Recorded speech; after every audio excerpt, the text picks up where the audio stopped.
Dear students, हमारा आज का टॉपिक है हाइपोक्सिया और एनोक्सिया। हाइपोक्सिया का क्या मतलब होता है? हाइपोक्सिया मतलब कि जब हमारी बॉडी में ऑक्सीजन की कमी हो जाती है तो उस कंडीशन को हम हाइपोक्सिया बोलते हैं।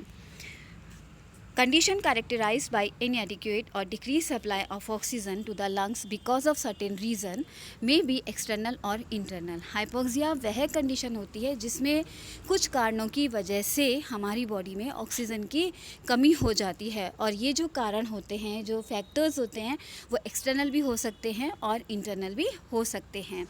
हाइपोक्सिया को जनरली हम इन 5 टाइप्स में क्लासीफाई करते हैं: anaemic type of anoxia, stagnant anoxia और hypokinetic hypoxia, हिस्टोटॉक्सिक anoxia, anoxic anoxia और arterial hypoxia and altitude hypoxia और एनोक्सिया। यहाँ पे आप एक बात ध्यान दीजिएगा कि जिस टाइप का जो हाइपोक्सिया है, यहाँ नाम से ही हमें पता चल रहा है कि बॉडी के अंदर ऑक्सीजन की कमी किस कारण की वजह से हो रही है। जैसा सबसे पहला है anaemic type of anoxia, anaemia. जैसा हम जानते हैं, एनीमिया मीन्स की खून की कमी, और ऐसे में जो पर्टिकुलर पर्सन होता है वो बहुत थकान महसूस करता है। कारण क्या होता है कि ब्लड में हीमोग्लोबिन की कमी हो जाती है, और उस हीमोग्लोबिन की कमी से जितना ऑक्सीजन हमारी बॉडी के अंदर जाना चाहिए वो नहीं जा पाता, और हमें बहुत जल्दी थकान महसूस होने लग जाती है।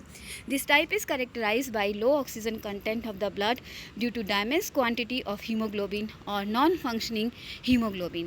Second type is stagnant anoxia or hypokinetic hypoxia.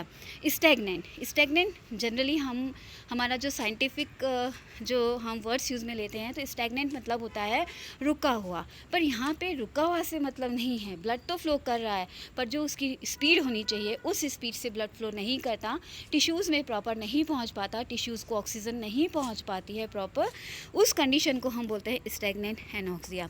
This type is characterized by decreased rate of blood flow through the tissue. The oxygen content and tension of the arterial blood is normal, but that of the venous blood is abnormally low due to sluggish circulation.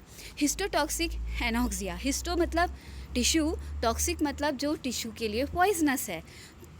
ये कब आती है condition? This means inability of the tissue to utilise oxygen and occur in cyanide poisoning. Means कि जब cyanide poisoning होती है तो उस कंडीशन में जो हमारे टिश्यूज़ हैं वो ऑक्सीजन को यूज़ में नहीं ले पाते हैं।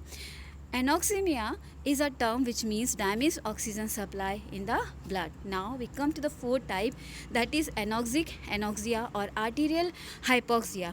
The main cause is damaged partial pressure of oxygen of the arterial blood, which of course result in damaged saturation of hemoglobin with oxygen. Means जब आर्टीरियल ब्लड में ही ऑक्सीजन का पार्शियल प्रेशर कम होगा तो ये जो प्योर ब्लड होता है जो हमारी बॉडी के अंदर पहुंचता है, बॉडी के हर पार्ट में पहुंचता है, तो ऑक्सीजन लेस अमाउंट में पहुंचती है, और जिसकी वजह इसको हम बोलते हैं arterial hypoxia. Now the altitude hypoxia. Altitude hypoxia और एनोक्सिया का मतलब क्या है?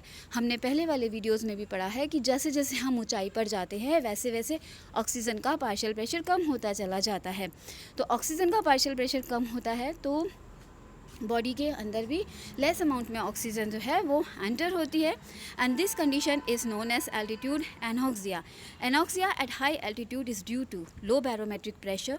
The percentage composition of atmospheric air is so far as oxygen and nitrogen concentration is concern is same at all altitude, but due to fall in barometric pressure at high altitude there occur a disproportionate fall in partial pressure of oxygen of the alveolar air and consequent percentage saturation of hemoglobin with oxygen. अब ये तो हो गया type of hypoxia.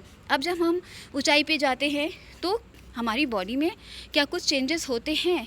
ये human being की body में एक बहुत, आप समझिए कि गॉड गिफ्ट होता है कि हमारी जो बॉडी है बदलते हुए एनवायरनमेंट में अपने आप को अडेप्ट कर पाती है. तो जब हम हाई एल्टीट्यूड पे या हम किसी भी नए एनवायरनमेंट में जाते हैं तो हमारी बॉडी कुछ समय बाद में उस चेंज एनवायरनमेंट में अपने आप को अडेप्ट कर लेती है, और ये जो अडेप्टेशन का जो मैकेनिज़्म है उसको हम बोलते हैं एक्लिमेटाइजेशन. मतलब कि कुछ समय बाद में हमारी बॉडी बदलते हुए एनवायरनमेंट के हिसाब से हम अपने आप को ढाल लेती है. क्या है डेफिनेशन एक्लिमेटाइजेशन की? Compensatory changes at moderately high altitude, कि जब हम हाई एल्टीट्यूड पे जाते हैं तो हमारी बॉडी के अंदर उसी हिसाब से चेंजेस हो जाते हैं जिससे कि हम वहाँ पे सर्वाइव कर सकें. The term acclimatisation means the adjustment of the human body to suit the climate at the higher altitude. During acclimatisation some changes takes place. Some changes are immediate and other are a little delayed, कि कुछ तो एकदम से हो जाते हैं और कुछ जो हैं वो हमारी बॉडी में धीरे धीरे होते हैं. अब देखिए कि हमारी बॉडी के हर पार्ट पे जब हम हाई एल्टीट्यूड पे जाते हैं तो इफ़ेक्ट होता है. Changes in bone marrow. The red bone marrow proliferate, मतलब उनका नंबर जो है जो रेड बोन मैरो है जो बहुत तेज़ी से प्रोलिफरेट होने लग जाती है. मीन्स कि ब्लड सेल का फॉर्मेशन, हिमेटोपोइसिस जो है वो स्टार्ट हो जाता है. The red bone marrow proliferate as a result of anoxia. The yellow bone marrow may be transferred into red bone marrow. Respiratory changes occurs. Changes in the pulmonary ventilation, कि जो pulmonary ventilation है उसमें change हो जाता है. The respiratory center become hypersensitive to partial pressure of carbon dioxide due to long continued hypoxia. ये respiratory centre जो हमारी ब्रेन में प्रेजेंट होता है. Vital capacity of lungs increases in those people who lives at higher altitude for long. जो लंबे समय तक हाई एल्टीट्यूड पे रहते हैं उनके जो लंग्स हैं उनकी वाइटल कैपेसिटी भी इंक्रीज हो जाती हैं. Diffusing capacity for oxygen through the alveolo capillary membrane increases. The factors responsible for these changes are extension and dilation of pulmonary capillaries, increased blood volume, increased lung volume, and elevated pulmonary arterial pressure. Now, circulatory changes that occurs during the process of acclimatization. The right heart hypertrophies. So मतलब जो right heart होता है, जो right side का जो है वो hypertrophy means कि वो थोड़ा सा साइज़ में लार्ज हो जाता है, so that blood can be efficiently pump through the expanded capillary bed of the lung. There are a temporary increase in cardiac output. Blood flow through the heart, brain, muscles and other organ is increased at the expense of the blood flow through the skin and kidneys. Blood capillaries get dilated. Change in blood. Blood में क्या changes होते हैं? 2,3 DPG diphosphoglyceric acid content of the RBC is increases. In acclimatization, the hemoglobin content of the blood increases due to anoxia. The packed cell volume rises. Means packed cell volume means कि जो RBCs हैं उनके जो amount है वो बढ़ जाता है, उनके नंबर बढ़ जाते हैं. And also the blood volume increases often as much as 20 to 30%, resulting in total increase of circulating hemoglobin by 50 to 90%. Cellular acclimatization means cell में क्या चेंजेस होते हैं? Mitochondria and certain cellular oxidative enzyme system increases in animals exposed to anoxia for a long time. Changes in urine. Kidney excrete alkaline urine. Urea content is more and ammonium salt less.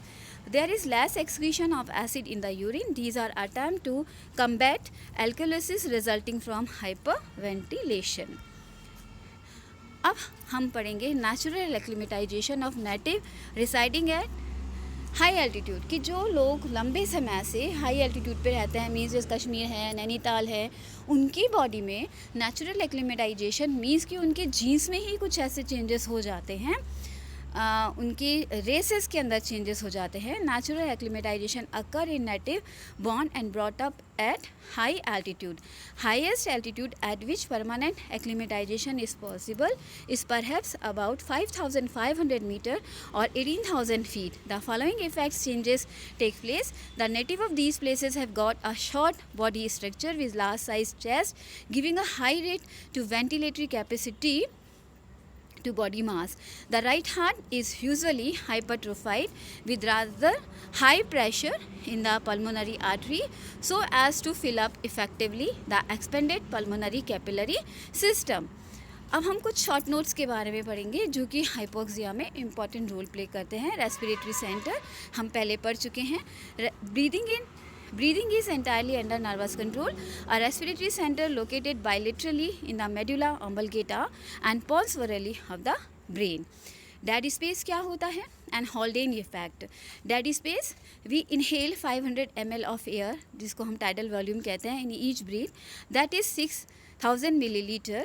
each minute at a normal rate of 12 breaths per minute. About 150 ml of inspired or expired air in each breath is retained in the respiratory passages. Since this air is not involved in gases exchange, the space is enclosed by respiratory passageway.